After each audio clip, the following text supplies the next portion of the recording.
This is the Silver and Black Today podcast, your source for Raiders news and information.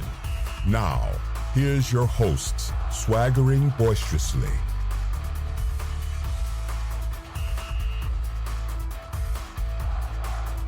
Hey, good evening, everybody. Welcome to Silver and Black Today. Just a quick, fun Q&A. We're in quarantine, and I just figured out we'll climb on some news in Raider Nation today, obviously, as Eli Apple, that deal fell through. We're going to talk about that. And joining me is my co-host, Kelly Kreiner, usually on our CBS Sports Radio show, which, of course, is every Sunday, 8 to 10 a.m., and he's joining me by, we had some tech issues, but he's joining me by Skype. Kelly, how you doing, man? Yeah, doing what you can. Got to do something to pass the time. It's a friend of mine actually today on Twitter had he works for Sports Action app and put up odds on whether his dog would eat a breadstick with peanut butter or cheese on it first. And like 30 minutes after that, 3,000 people had already watched the video. Oh my gosh! So I mean, that kind of shows where we're at right now. Yeah, it is, and it's an interesting time because, like, for example, right before we went on the air, I'll share with you the really talented Sports Illustrated writer who's written a bunch of books. Jeff Pearlman tweeted something I tweeted on March 2nd, which said, "Oh, this virus is overkill. More people die from the flu." And it was like a gotcha. I don't even know him. He's not connected to me. It was a picture of a tweet, so somebody must have sent it to him or something. But I responded just saying, "Hey, look, dude, I was wrong. And so what? You know, my family and I are sitting at home. We're doing what we're supposed to do." It's just real interesting. I find that people are angry about the way the government's handled it. And sure, there's lots of things that people can do better and all of that. But it's just fascinating to me that people use it as something to argue over, where I'm really, I think there's a time when we'll go back and look and say, okay, did this person, did that governor, did that president, did they do the right thing to mitigate the chances of this doing what it's doing? And I'm all for that, because you have to. You can't make mistakes of the past. You always need to get better. But I just thought it was kind of funny because I'm interacting with people and saying, yeah, I was wrong. And they're like, oh, well, at least you admit it. You didn't delete your tweet. I'm like, no. You say things, you believe them at the time, and things change. But with the sports world, it's kind of completely changed everything because there's nothing going on. People are struggling. You see what we're doing here on YouTube, with pretty good quality, actually. But then you watch even the local news, the national news, everybody's broadcasting from home, Kelly. So it's not the same. You have people say, oh, I wish the sound was better. I wish this was that, blah, blah, blah. It's like, look, we're all we're caught off guard. We're all doing what we can to mitigate what's going on and to still stay in tune with the people who listen to us or watch us. So we appreciate those being with us. But have you been to the store? Have you been out? Have you done anything recently? I've left my house 4 times in the last 3 weeks. Wow. So I have, the other day I ran to Walmart real quick just to grab a couple things. But I mean, I've stayed in, man. It's with my health and everything, I'm not going to risk this stuff any more than I have to. Yeah. I've got a minor heart issue, nothing big, but obviously you can see me on camera every Sunday. I'm not in shape. I'm not going to mess around with this any more than I have to. Yeah. What gets me is I hate people. I thought this would be fun. I thought this would be nice. I could handle this. I'm losing my mind. Yeah. It's been 3 weeks, and we've got at least another 2-3 left before we're doing anything here in Vegas. Yeah, at least. Yeah.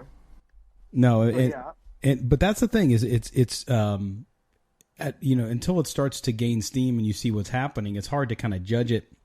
I'm not a person who panics, so my initial reaction, I think, in my skepticism was because I just don't panic with stuff, right? Even in my life when I've had things go wrong, or I've had, I had a young son with health issues, and so I've always stayed calm. Doesn't mean I wasn't worried. Doesn't mean I wasn't overly concerned and stressed by it.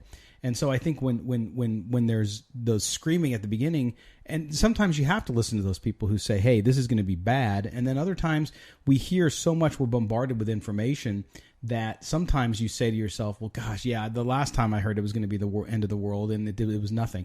So I think you get caught up in that. And what I've learned from this too, and a lot of things, even what we're going to talk about with Raiders football, is that I think usually the truth falls these days somewhere in the middle, usually, because we're so polarized, as evident by, people looking into your 2-month past of tweets to find something you said so they can come back and say, aha, I got you, which is fine, but to me, that's like, okay, that takes some forethought and time and effort when in reality, look, yeah, people are wrong and people get stuff wrong as well.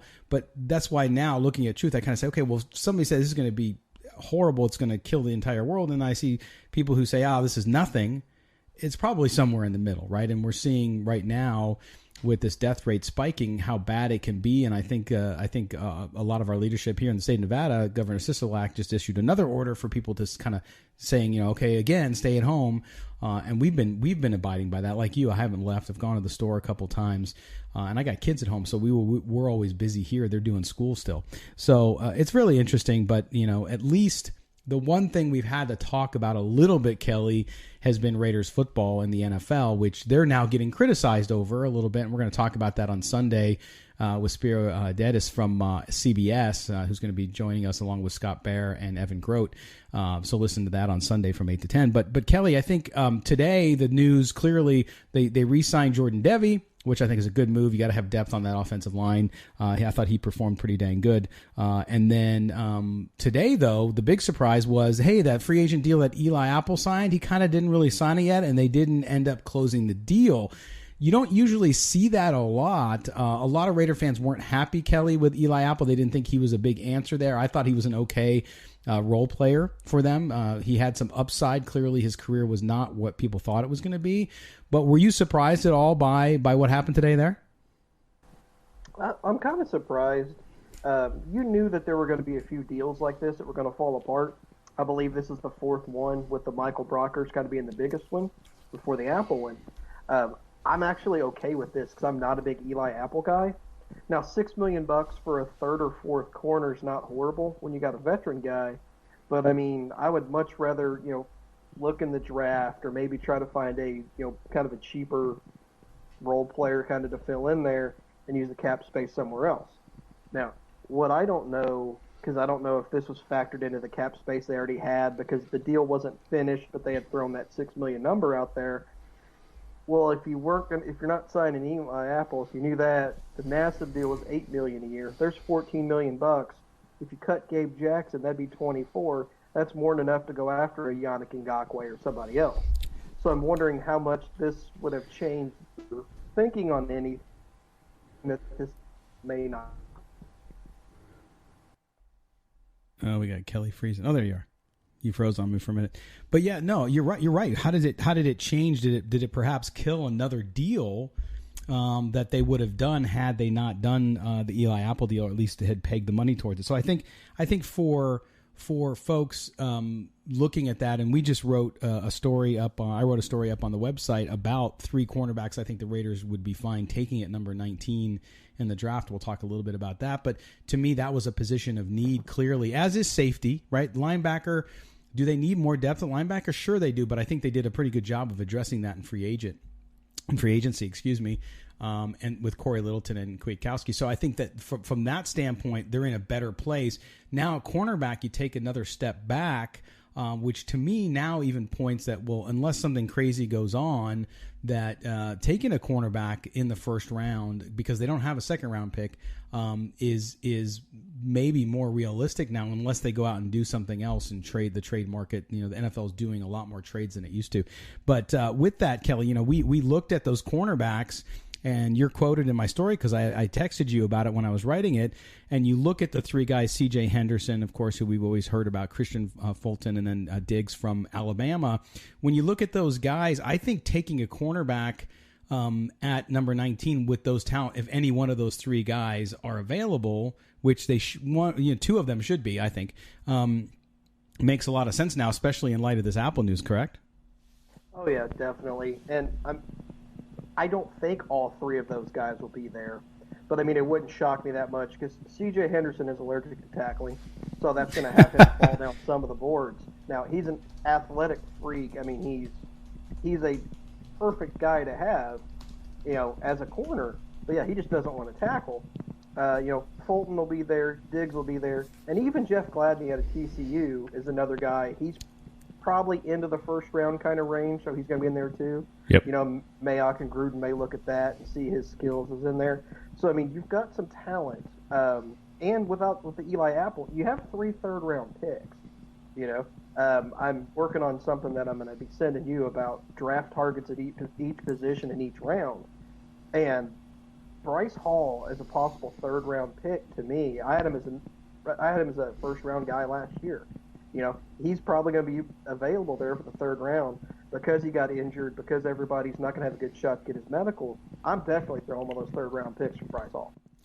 Yeah, I mean, I think that's where they're going to be now with the space. God, hello, let me spit it out. With the space cleared with the deal with Rodney Hudson and him restructuring, taking that bonus instead of the salary.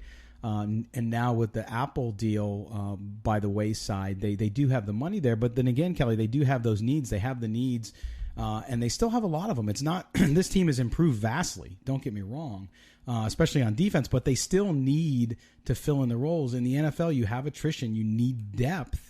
And clearly in the draft, I still think, number one, I think at number 12, one of those wide receivers is going to be there. I would be completely shocked that if they didn't take one of those guys at 12, if they're all there. Now, crazy things could happen. They always do sometimes.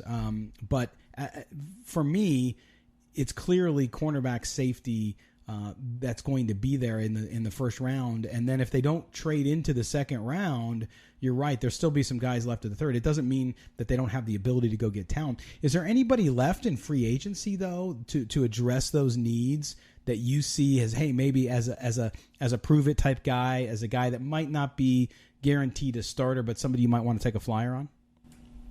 Like, nobody really sticks out for that, but Logan Ryan is still out there if you want to go and get a number 2 corner or maybe a super good slot guy. Yeah. Now that you have this money that's been freed up, rumor was he was wanting $10 million a year. That's a little rich for me, but he's still out there, so obviously he's not getting that 10. If you gave 6 to Eli Apple, I'd give 8 to Logan Ryan tomorrow. Yeah, and they've been rumored to be talking to him as well, so we'll see if that happens. But he out of all the guys left in the market from that position, he's the guy, right? And so you got to figure that there's other people. I mean, Philadelphia needs help there as well. So there's other teams that are going to pursue him. So where does that price? But now they have some freed up money with Apple not there. Maybe that's what they do because of the need. I would hate to see them though overpay because of that need. I think you have to think about the future, and you can't get too caught up in what you need now. Especially when you have the opportunity to go get some of those young guys. But anybody else out there, Kelly, you see that you think they could pursue from a defensive standpoint? Well, another corner, Drake Patrick, was just let go. Not a big fan of him, but I mean, as somebody who's kind of a stopgap, something like that for a year or two kind of guy to fill in there, he wouldn't be too bad. I'm not sure how, like I said, with the Apple thing, I'm not sure about the about the salary cap money and everything. But I'm just going to say that Jadeveon Clowney is still unsigned. I've said that early on. I talked myself out of even mentioning it because I didn't think, well, geez, with what they did so far, they bolstered the position, not that position, but they bolstered the defense and the inside with Malik Collins. But yeah, he's out there, and if the price is right, if the price keeps coming down because he doesn't have a taker, then, why not? Why don't you? Because yes, he's overrated. You said it on last week's show, right? On CBS Sports Radio that Jadeveon Clowney is just too, he gets way too much credit for what he's done when you look at his track record. But he would be a nice little addition at the right price. I think, though, that the market is in a weird place because of all the coronavirus stuff, because we're all in this big pause, Kelly. It's just, I don't know how you evaluate. I mean, going into the draft, it's almost better. I read Michael Lombardi's column where he said, it's almost better because now you can't have all these biases come into play. You're going to have to basically go with what the film says. And is that necessarily a bad thing? Well, no, it's funny you mentioned that because I was talking to somebody the other day. We were texting back and forth, and he works for an NFL team, and he's a tape guy, so he loves this. Yes. Because he doesn't want to be able to go into the room and say, hey, here's tape against Georgia, here's tape against blah blah blah, and then have another guy's like, well, yeah, man, but he was so good in the room. We love this guy because, like I said, the guy I'm talking to goes, I don't care who you are, I care what you are. Right. He goes, that's flat out. He goes, unless there's huge red flags, he goes, your tape is all I care about. So he's loving this because, like you said, that bias, that, oh man, we really like this guy, that you kind of look past some of the warts in the game. Now you're just like, okay, here's the game. If he fails because of his personal stuff, that can happen too. But at least we know on film we're taking the best player. Yeah. Well, and those biases are huge because you get it, and I think in our lives we've all been in that position. It could be you're at a store, or you're at a wherever it might be at an event, and suddenly the crowd tends to like clamor towards something, and it piques your interest, and then you kind of follow the crowd. And I think that happens in the NFL. You see runs on players, and you see that you're around at the draft, like physically when everybody's together, you start to hear things and you start to hear chatter, and it might make you use judgment you wouldn't usually use and jump at things. And so to me, the sitting back, having to evaluate these players based on the play that they've seen on film alone, basically. Now, they've talked to a lot of them, obviously, at the combine and all that, but not having that recency bias of talking to somebody and hearing the buzz around these players, because there's no buzz because these guys can't go visit. They're doing video visits, which are not dynamic, right? They're just kind of like we're doing right now. And so to me, that's going to change it all. But I wonder how that changes the Raiders. That might actually help them, right? Because if somebody's going based on tape and they go on need versus kind of who's hot, like Jalen Hurts, right? We heard Jalen Hurts' name moving up, and that's not good for the Raiders because they were maybe hoping to get him in the third round. But to me, it's just an interesting dynamic because of where we're at. Now you need another cornerback. Now you still need safety. You still need to address wide receiver. You still need to address depth at those other positions on defense as well. But when you look at safety, Kelly, and you look at safety in the draft, is there anybody there, any other players there that you would target if you were in the Raiders' war room? The top two safeties into that first round for that 19th pick, you're looking at McKinney out of Alabama and then Grant Delpit out of LSU. Yeah. This time last year, Grant Delpit was a top 3 or 4 player in the coming draft after last year. Had a I don't want to say a bad year because he won the Thorpe Award on reputation alone. That tells you how good everybody thought he was the year before. He wins an award the year after on the way he played the year before. But if he hits his ceiling, he is a top 5 guy in this draft. Now, if he doesn't, he might be out of the league in 3 years. That's the problem with him. He's got a lot of missed tackles. That's kind of his thing. But I'm wondering how much, because a lot of them came last year as well. He was injured last year a little bit. How much of them was him trying to save himself for the draft? How much of it was him, having issues in that area? But to me, I mean, either one of those guys, especially if you throw Grant Delpit in that secondary, because Abrams gonna be your thumper, your guy that's gonna lay people out. You've got Delpit back there just waiting to ball hawk stuff, and that's what he's excellent at. So I mean, if you get either one of those guys and they hit, you've got. But if you get Grant Delpit and he hits the way that, if he lives up to his potential, you're looking at a Pro Bowler for years to come. Yeah, no, he's a fantastic player, and I think that's the thing we saw. Even with Jonathan Abram, right? His limited play last year, he's one of those that you said it after the draft last year. You said, listen, he's going to have to adapt the way he plays because of. One, he's so aggressive. He's such a hitter, and he ended up getting hurt, right, because of that. And you look at some of these guys, even the guys we mentioned in the story this week, like C.J. Henderson and others, and I think with Diggs particularly as well, he's one of those guys who gets really physical at the line and hits hard, and you have to adapt the game. So are you going to be able to do that? And with Delpit, obviously, this is the same thing too. When you look at linebackers, I've seen a lot of Raider fans tweeting at us over the last week or so that, no, we still need a linebacker in the first round. I just don't see them going linebacker there at 12 or 19, do you? I don't. We still need linebacker, but with getting Littleton and Kwiatkowski, it went from a glaring need to a depth thing. So, like I said, you have 3 third-round picks. You're getting some talent in that third round. You can package a couple of those, move up in the second or whatever. You're still going to be able to get some good players.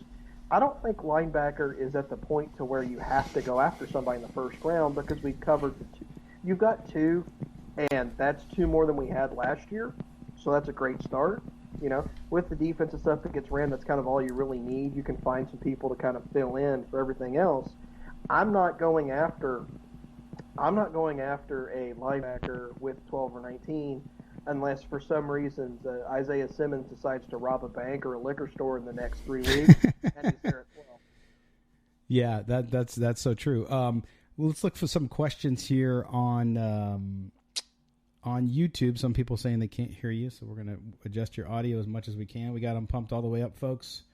Some challenges today, but we'll work through it. Can't hear Callie. Let's see. Got that right. Appreciate all your Raider perspective. Thank you, Callie King. Will the fan base jump to Las Vegas? Yes, of course, the nation travels.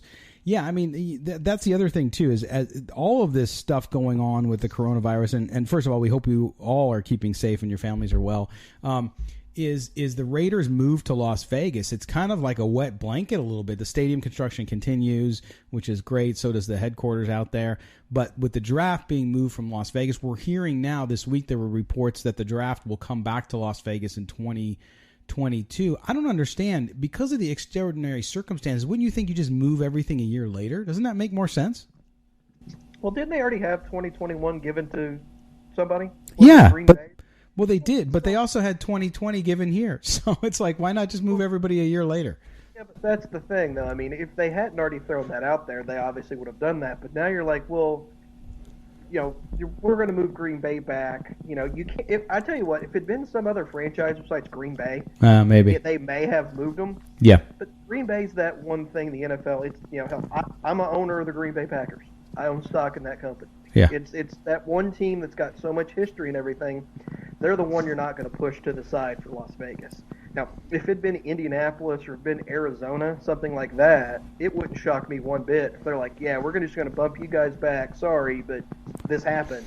But with it being Green Bay, I think that may have weighed into it for a little bit. Yeah, but you're not going to get 300,000 people in Green Bay, right?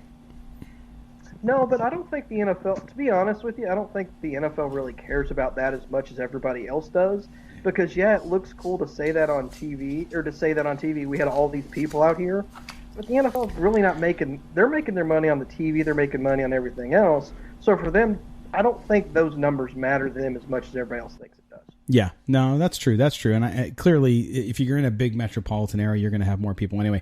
I do want to give a shout out to my man, Mando Cervantes. Look at this. You remember, Kelly, our buddy Eddie with the Ironworkers that we always see down at Stage Door? Yeah. So Mando, Eddie had this custom cup. He shows us this Raiders cup. His buddy, Mando, down in Los Angeles, he paints motorcycles, cars, and all that kind of stuff, right? So, Mando reached out to me, says, hey, man, I want to make you a cup, right? So check this out. I'm going to hold it up to the camera, right? Look at this work on this. MCC Designs, they do motorcycle painting, right? So this is all the kind of stuff they do on motorcycle. Put my name on it, put the show logo on it and everything like that. We're going to link, once the video's live and archived, I'll link Mando's Instagram thing there. But thank you to him and thank you to Eddie here with the Ironworkers. Hopefully Eddie's doing some work, as I know a lot of us are not working or staying at home, whatever we may be doing. So very cool. Again, thank you to Mando, and he will make them for you. So if you want to buy one of his cups and have him make a custom cup for you to say whatever you want Raiders related, he will do it for you. We'll make sure we put that on you. The 21. Thanks, Dave. Dave Gonzalez on YouTube. Kelly, the 2021 draft is near the mistake Cleveland. So Cleveland. It's in Cleveland. Yes. Cleveland rocks, right? No, So they're going to screw that up somehow. Yeah, so they're going to be there. But you're starting to get a lot of clamoring, Kelly, around the league, especially with journalists, especially with TV guys, about the NFL being tone deaf to what's happening in the country. I mean, there are people dying. It's not a light matter.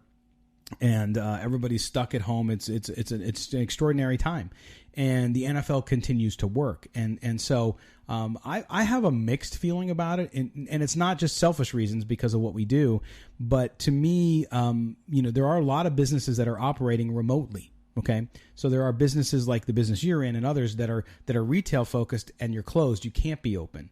But there are other businesses that can do it, and so then you get into a point where is it ethical to keep working while others are not? And is the question, well, because the other leagues aren't working, does that mean they shouldn't?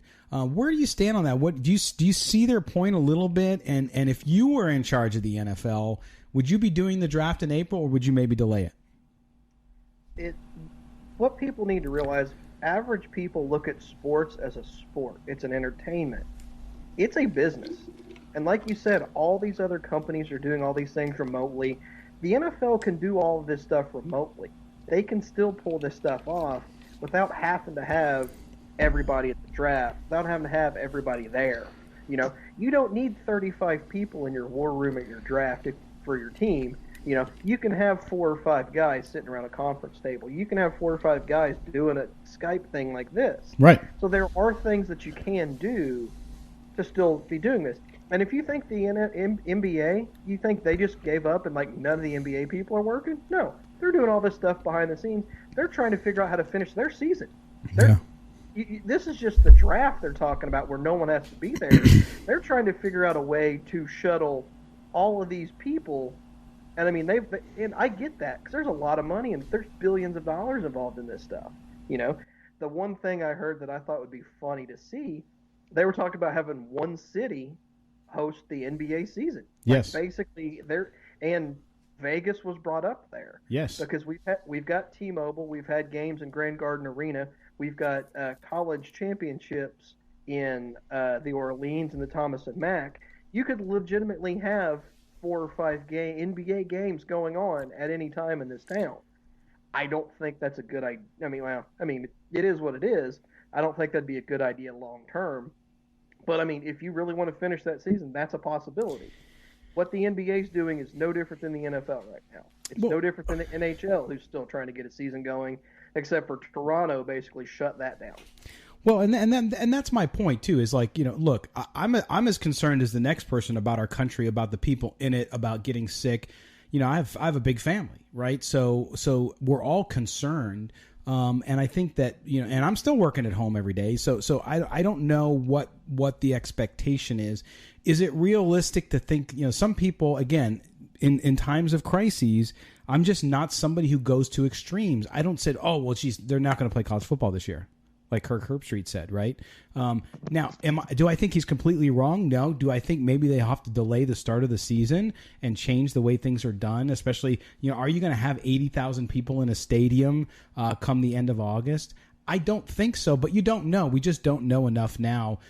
We're hoping that all the stuff we're doing is going to damper and kind of flatten that curve, as they call it, to make sure that life can go on. But I think you have to cross bridges when you come to them. Yes, you have to make decisions now long term. Were tough decisions made to cancel seasons and all this stuff with the college baseball and softball and the spring sports? Absolutely, don't get me wrong about that.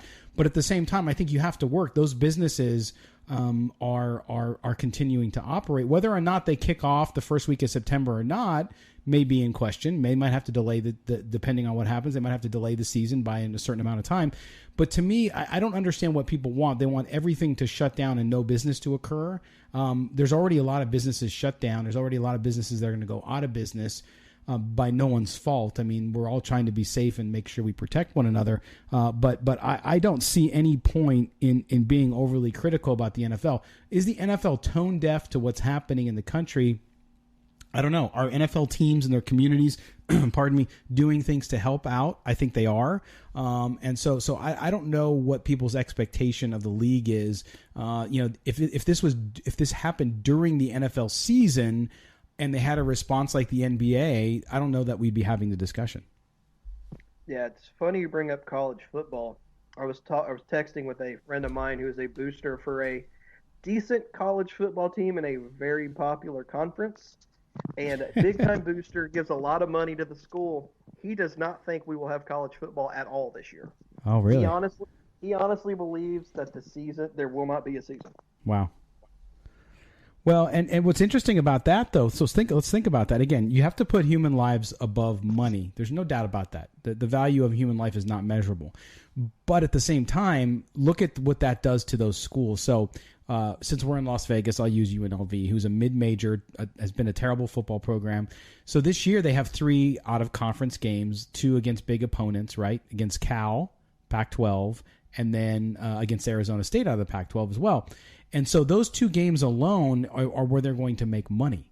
And so when they make money on those games, that floods their whole budget. If you cancel those games, now if they don't play at all, that's different. You're not spending money either.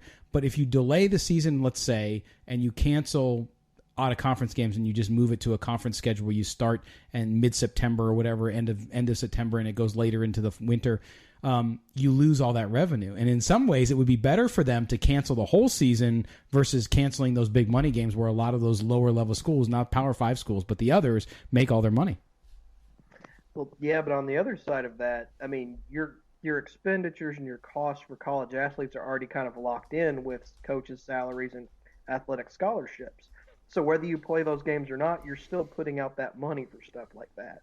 So you're going to see a cancellation of half or most of a college season is going to cripple a lot of your small schools. And it won't be the basketball program or the football program. It's every other sport, because every other sport for a college loses money. So it's like, if you're going to have to start making cuts, you're not doing it on the football, basketball level. You're doing it on, just say tennis. You're doing it on track and field. You're doing it on things like that. So it doesn't hurt the football program long term, but it'll cripple athletic budgets for other schools. Yeah, no doubt about it.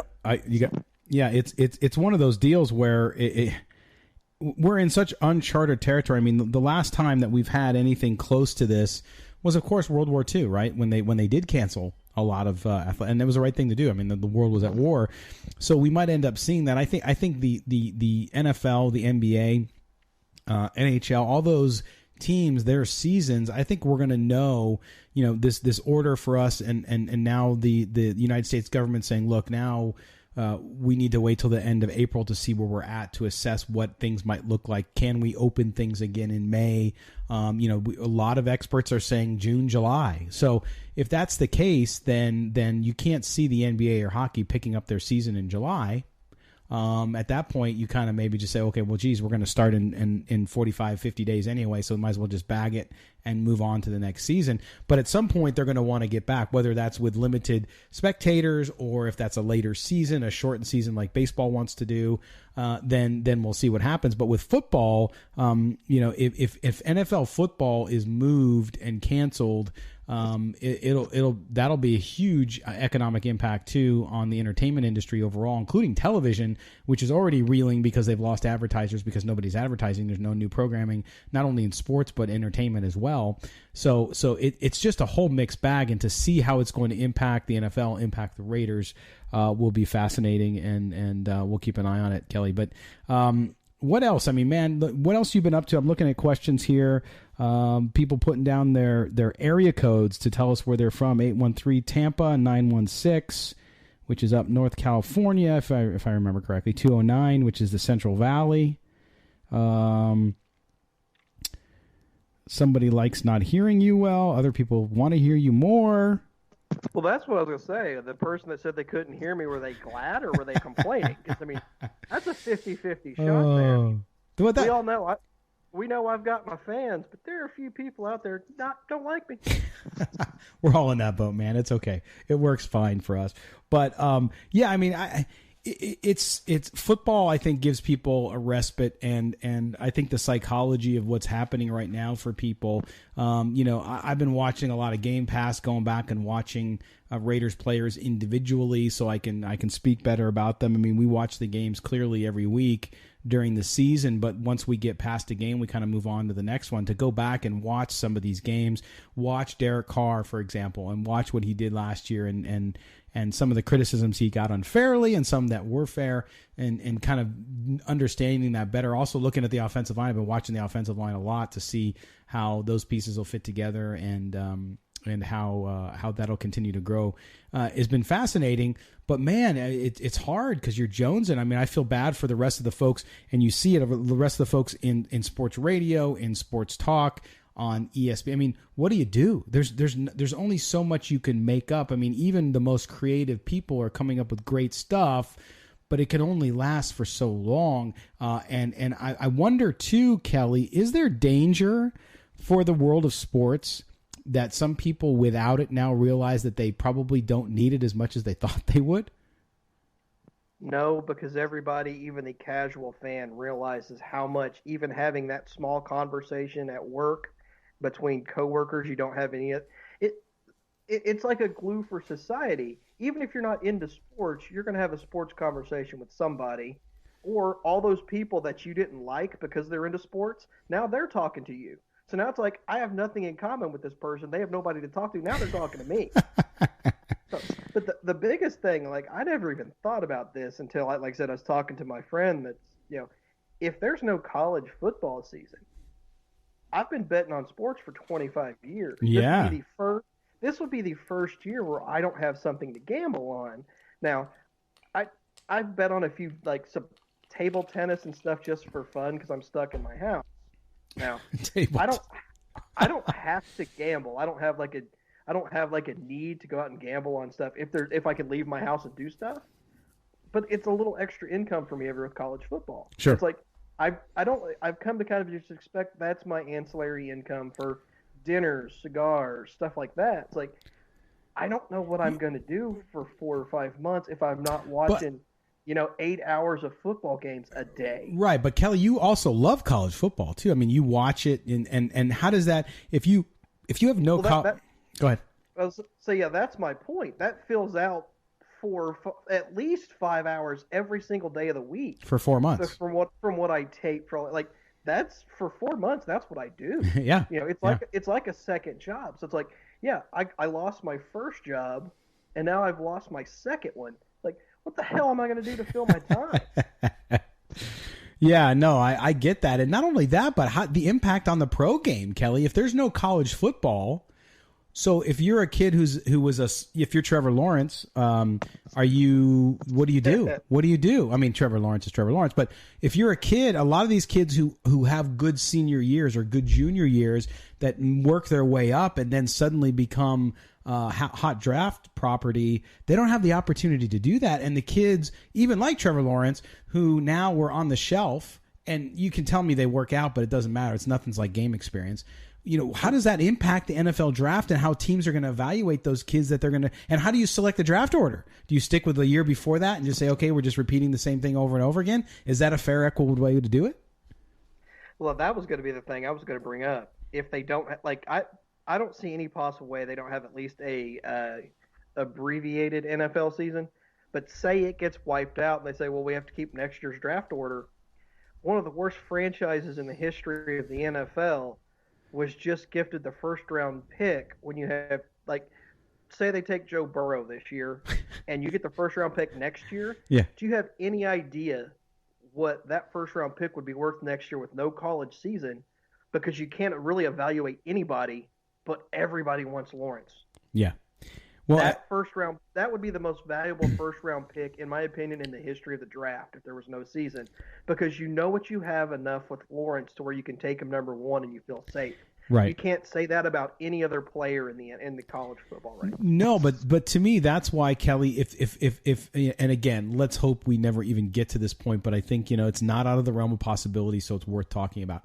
If you don't have a college football season, I think the NFL would have to come up with a different way, like a lottery system where if you were in the bottom 10 teams the previous year, then you get more lottery balls, and then the rest of the teams only get one or whatever it may be, because how else would you do it? Because you're right, because then Cincinnati gets Joe Burrow, and then basically it's like, hey, we're open for business. What do you want? You can either trade for Joe Burrow or you can trade for that first pick, which will be the most valuable pick in the history of the NFL. Yeah, and to me, Joe Burrow's more valuable than Lawrence in that opinion, because the Bengals first year have paid the bulk of that salary. You would be getting Joe Burrow for like $5 to $8 million for 4 years. Joe Burrow would be the most valuable piece in the history of the NFL because you're getting a starting quarterback for $0 basically for 4 years. Yeah, no, that's right. But that to me is I think I'm sure the league is looking at all of these situations because they have to say, okay, if in a perfect world, by summertime we're coming out of this and we're doing better and people are back to work. Maybe not. It's not 100% back to society the way it was, but maybe we're on the road back to the point where we get to early fall and suddenly things are, at 80%. If not, though, they have to plan for it, right? They have to plan. They have the NFL being a multi-billion, $100 billion business, whatever it is. It's got to be able to be able to plan for contingencies, because a part of the reason we're in the issue we're now is we didn't have a lot of contingencies for something like this that happened. And I'm not talking about the healthcare piece of it. I'm talking about the overall business and economy piece of it. So if that's the case, the NFL has to plan. They have to be able to figure out, okay, if we have to move the season later, how do we do that? And to me, that's, God willing, and we get this thing under control as quickly as we possibly can. I really believe the NFL season will be delayed or at least move later, because why not? You could move it. You could have the Super Bowl in late February, early March. It wouldn't matter, right? So you could move the season by 4 weeks with no problem whatsoever, because you're not really impeding on anything. Yeah, the NCAA tournament, but who knows what's going to happen with that. So to me, making those contingency plans and having a kind of a path to, okay, if the season's delayed, if the season has to be canceled, if we have to play a shorter season, whatever it is, you got to figure that they're doing all of this and planning in New York. Oh yeah, they're throwing every idea around you can, because it's a $9 billion industry. You're not going to give up. Listen, they care about money. We all know that. They're not going to give up anything they don't have to. But you mentioned it kind of earlier. Imagine if the NFL season did get canceled and they had a NFL draft lottery as big as the NBA lottery is, where nobody cares about a pick past 4. Do you have any idea, one, the ratings, or two, what you could do to where you had a complete lottery to where you drew all 32 teams and you did it at random? Oh. And then the fallout when the New England Patriots got the first pick and got Trevor Lawrence.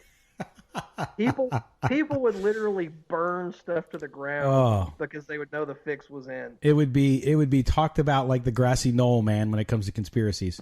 But our good friend Stacy asked a question. It's a very good question, Kelly, and that is, would Trevor Lawrence be eligible for the draft because he wouldn't have played 3 seasons? Well, you don't have to play. It's 3 years after your graduating class, so yes, he would be. So that's the NCAA rule? It's not 3 years of play in the NCAA? Because that's why you see a redshirt sophomore can still go, because it's 3 years after his class. But no, that is a good question, though. Yeah, it's 3, and basically it's an age requirement more than anything. Uh-huh. But yeah, once you're graduating class, because that's why you'll see, especially in the NBA draft this year, you have a couple kids that went to prep school instead of going to college. So they're 1 year out of their high school class, so they didn't go to college, but they could still go in the draft. So yeah, Lawrence would be available in the draft. It's 3 years after his graduating class. Interesting. Yeah, we're getting a lot of talk about this. They could just move back. Michael Coley says they could just move back the college and NFL back a month or two.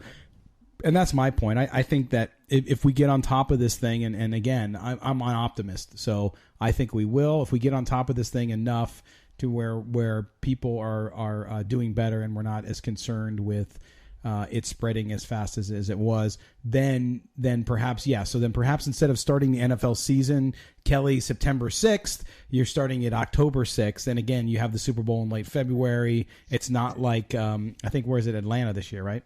No. Tampa.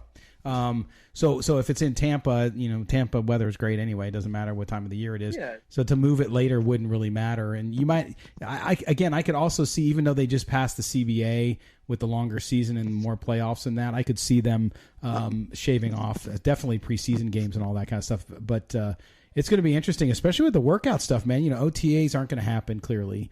Minicamp, which is usually in June, I think that's pretty much not going to happen either. So the earliest I see NFL players out practicing is probably July. Yeah, I mean, that's true. You'll see that. And that's the thing. Without OTAs, without all this other stuff, you're going to really get a picture of who you have as a player because a lot of these guys are going to roll in out of shape, not ready to go. Yeah. You'll see a lot of soft tissue, pulled hamstring, pulled calves. This would be right up if that happened. If they didn't have an NFL season, the Patriots get the number 1 pick and get Trevor Lawrence. That's right up there with the Patrick Ewing frozen envelope and the Jordan got suspended for gambling thing. Yeah. People will talk about this for the rest of the time there's football. And I would hate to see it, but God, it'd be fun to talk about.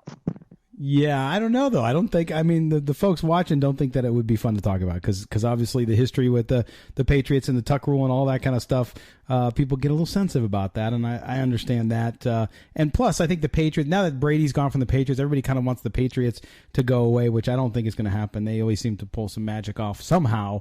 But we'll see how it all rolls down. But yeah, the whole, we're getting some conversation here too about people. Could you imagine how surreal it would be for the NFL to play in front of empty stadiums? Yeah, especially because those teams. You look at the Raiders, right? The Raiders moving to Las Vegas, guys.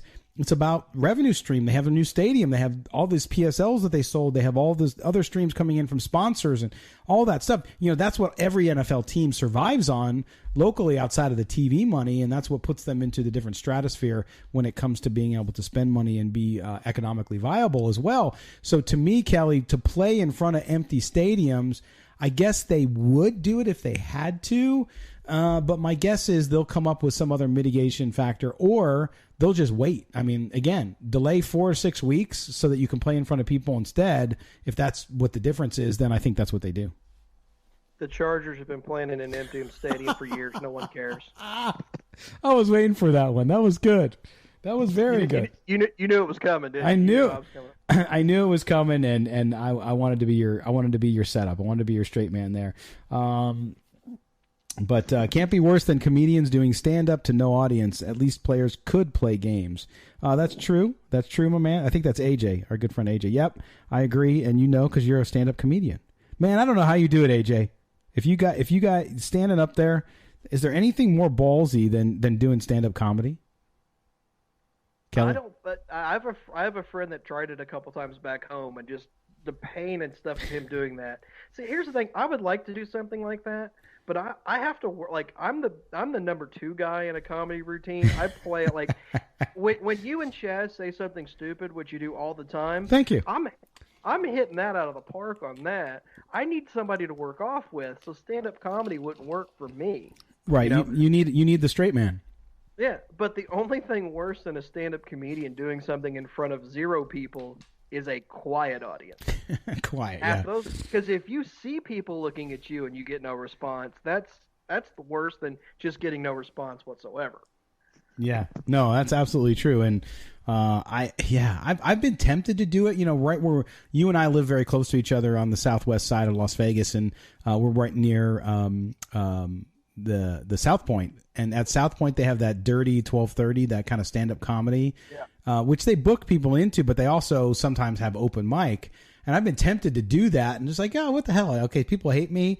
Okay, it's 15 minutes of pain, but what the hell? You get up there, you just get booed off stage or whatever, and you're done. Okay, I can't do this. But no, it takes a special talent to do that and to connect, because you not only do you have to tell good jokes, but you have to connect to the audience, which is any performer, right? Any performer, I don't care if you're a singer, you're a dancer, whatever, you have to be able to build that rapport, and clearly you do it, Kelly, because the people the people who are on Facebook, not Facebook, on YouTube right now, either love you or hate you. So, but that's good. You know what? I like that. Again, either love me or hate me, but in between, it's not so good. I'm more of a heckler than I am a comedian, but I would never do that because I know how hard that is to be a stand-up comedian. But I'm more of the guy that's like, if your joke bombs, I'm nailing you on it. That would be that'd be more of my thing. But like I said, I would never do that. That takes balls, man, to get up there. You're opening yourself up in front of all of these people. I have so much respect for that. Yeah, our longtime viewer and listener, Gary Daniels, says, tomatoes coming your way, Gully. Yeah, I think they would. I get tomatoes thrown at me on Twitter and stuff all the time, so it's the way it goes. But it goes with the territory. But no, Kelly, I think with doing a radio show with you, you're absolutely great at that. You do, because you're so observant. So you'll hear one of us misspeak on something, and then boom, That's your opening, right? I'm observant and I don't care. That's the two most, like, here's the liberating. Thing. You have to throw some jokes out there every once in a while. Yeah. That or like on Twitter today, somebody made they did a math tweet joke. And I went and did another, like, a higher version math tweet joke that I know no one got. But one person, and they DM'd me to thank the joke. But they said what they did for a living. It's as nerdy as you can get. She goes, I love this joke. It's the greatest thing I've ever heard. That's all I need is that one person. That somebody got it. I'm good. I'll keep throwing stuff to see what sticks, man. Why not, man? You got to keep going, right? That's the thing, is you never give up and keep working. But we wanted to just jump on and why there's not much going on, and we have a show on Sunday again. Spiro Ditas is going to join us. He is a play-by-play guy on CBS. I'm sure you're familiar with him. A good young broadcaster, the kind of next generation of guys who is going to be here for a long time. We'll talk to him about what we talked about a little bit tonight, Kelly, which is the NFL, the season, what might happen, what might not happen. We'll also get his point of view on the Raiders and what they've been able to do in free agency, and what they're going to do in the draft, too. And then Scott Bair, a good friend from NBC Sportsnet up in the Bay Area, a longtime beat guy, reporter for them covering the Raiders. He's going to, and actually somebody who worked with my brother in radio years ago, so we have a connection, San Diego connection. But he's going to come on and talk to us a little bit about that as well, the NFL and what's happening, but also the Raiders specifically. So we'll talk to him about the free agency class and what he sees going on with the organization most recently as well. And then Evan Grote. Now, we had big news this week as we welcomed the Just Pod Baby podcast. A lot of you know Evan from the Silver and Black Pride stuff that he used to do there. So he's going to be on with us, talk a little bit about what his podcast is about, but also we'll talk Raider football with him as well, because we continue on. Yes, the world has kind of stopped a little bit, but we're edging up on the NFL draft. We got just a few more weeks to go, through about 3 weeks now. Yeah, it's 3 weeks from today, right? Exactly 3 weeks from today. So we're going to be ready for that, and we'll have extra coverage of that, Kelly. But is today Thursday?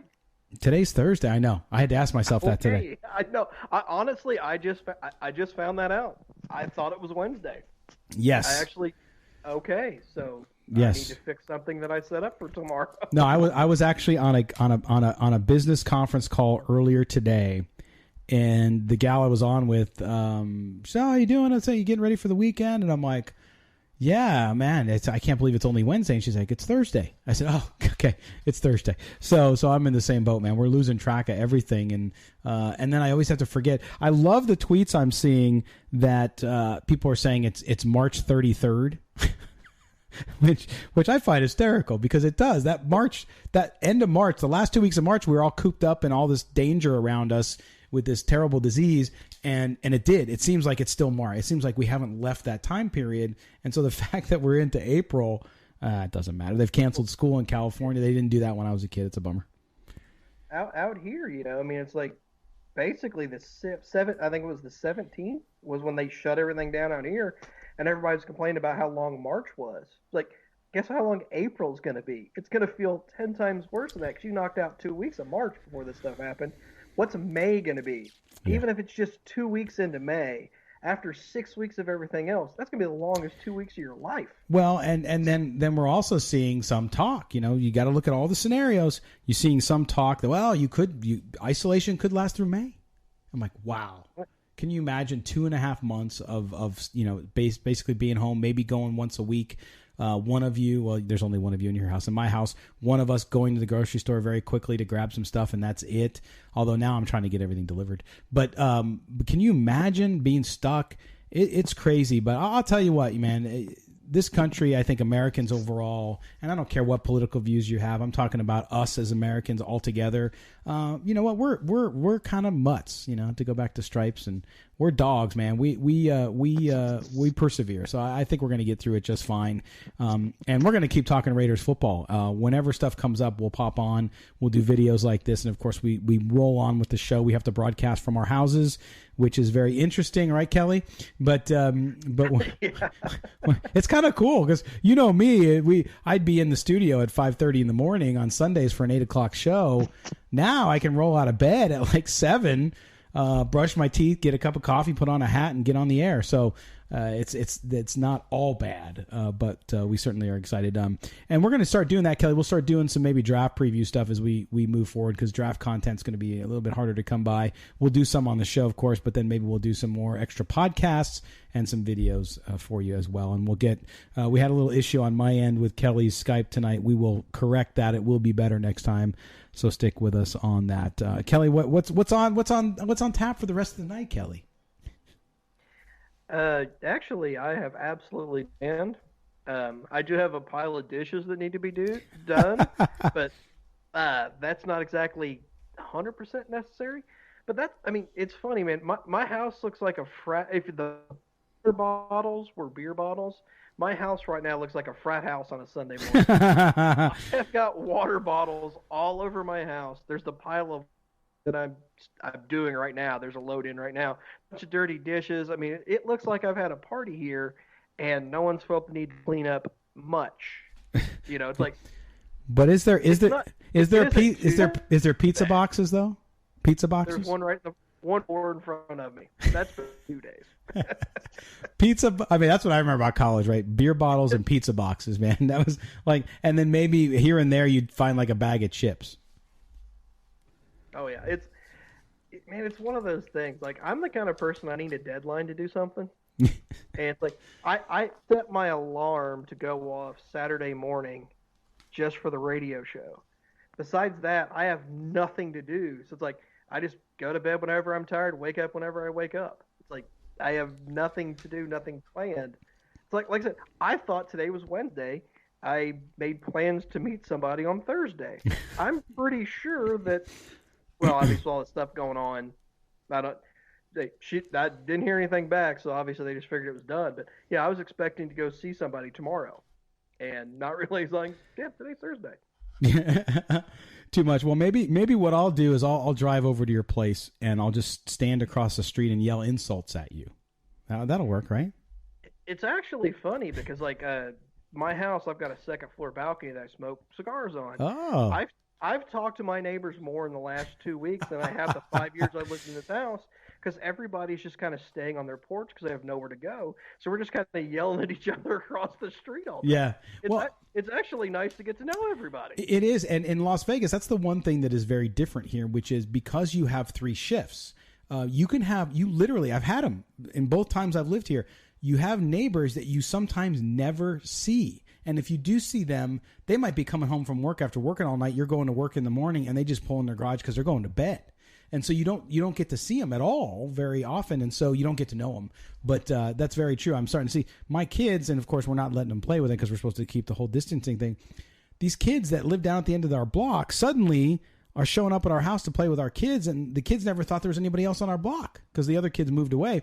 So it's amazing how maybe the upside to all of this is that we get to know each other a little better. So we'll see how it all works out. But Kelly, we're going to wrap it up, man. And we'll talk more about the draft coming up on Sunday. Make sure you tune in from 8 to 10 a.m. on Sunday, CBS Sports Radio 1140. We will not be having video, too long of an explanation, but with the way the audio works, you saw it last week. We tried to do video and we can't make the audio sync because of the way that not even our engineer and producer is in the studio. They're actually at home as well.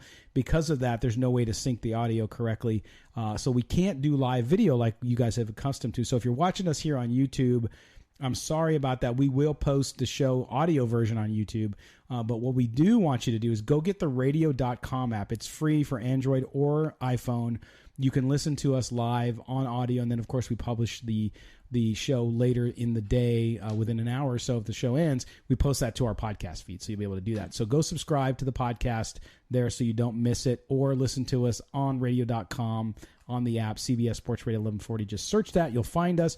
Also, don't forget to subscribe to Just Pod Baby, Evan Grote's podcast, now part of the Silver and Black Today Media Group. So that's going to do it. But we'll be back. We'll be talking about stuff. I know a lot of you are messaging us saying, hey, let's talk about the draft. We will. We're going to get into it. We got a couple weeks to really get into that and have some guests to talk about it. And that's Kelly's sweet spot. So we're going to have Kelly do a lot around the draft. And I know, Kelly, you're going to do some stuff for the website too, right? Oh, yeah, I've got some stuff going on. And if anybody has any questions about prospects or anything, you can hit me up on Twitter at Rating the Draft. I'm basically just sitting around drinking all day, so I have absolutely nothing to do. So feel free to hit me up. I will try to respond to everybody that sends something. But I mean, I've got nothing going on, man. This like I said, I'm about as lazy as you can get, and this is killing me. Because like I've had a full-time job since I was 16 years old. Every day of my, so this is just, I'm dying here. So I mean, hey, you got any questions or anything, man? Hit me up. I'll answer. You got any questions about anything? I don't care. I'll find something.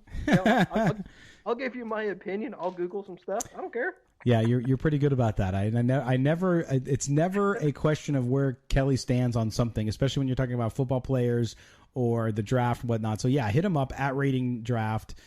He is a great resource there, and he does. Yeah, I can't stump him. So you ask him a question about somebody, he either knows them, or if he doesn't know them, he'll tell you he doesn't know them, and he'll go find out. So make sure you do that. Kelly, we'll talk to you on Sunday, man. We'll see you at the show, or we'll see you, or we'll hear you on the show at least. Yeah, I guess I'll still be right here on Sunday.